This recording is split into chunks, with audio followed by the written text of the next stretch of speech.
السلام عليكم ورحمة الله وبركاته. أهلا بكم في قناة الشرع الألماني مع محمود التلباني.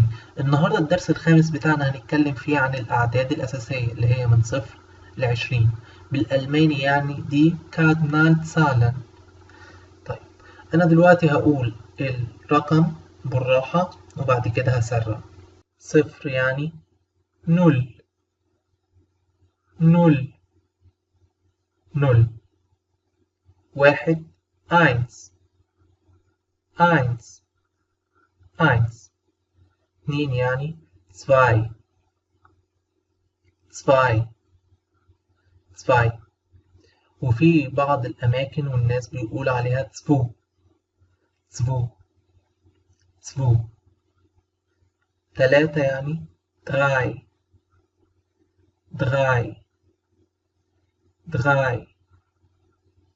4 يعني فير فير فير.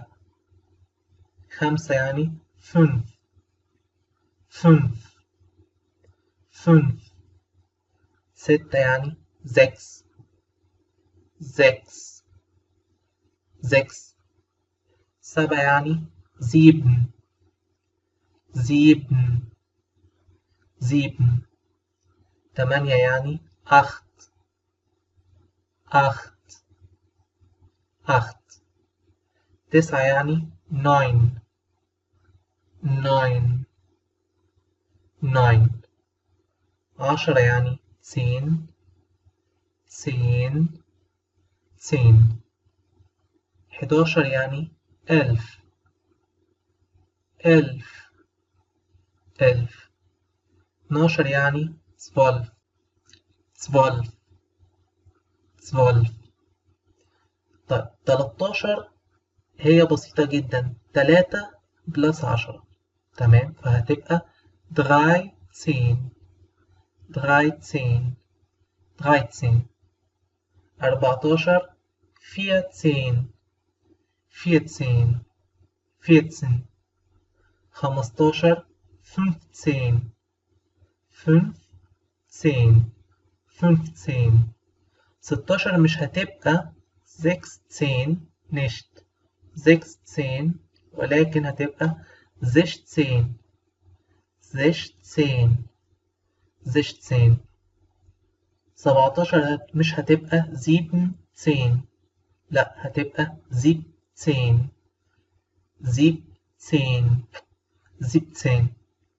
18 هتبقى 8 رقم 8 عادي بلس 10 18 18 18. 19 هتبقى 9 10 9 10 19. 20 وآخر رقم معانا هيبقى 20 20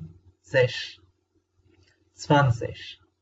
وفي ناس بتنطق الاي جي اللي في الآخر اج، فهيقولوا 20 20 20. طيب نعمل مراجعة سريعة.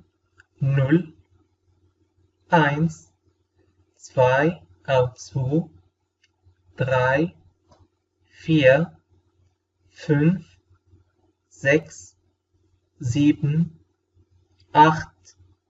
8 9 10 11 12 13 14 15 16 17 18 19 20. وبكده نكون خلصنا حلقتنا النهاردة. أتمنى تكون عجبتكم. بسم الله.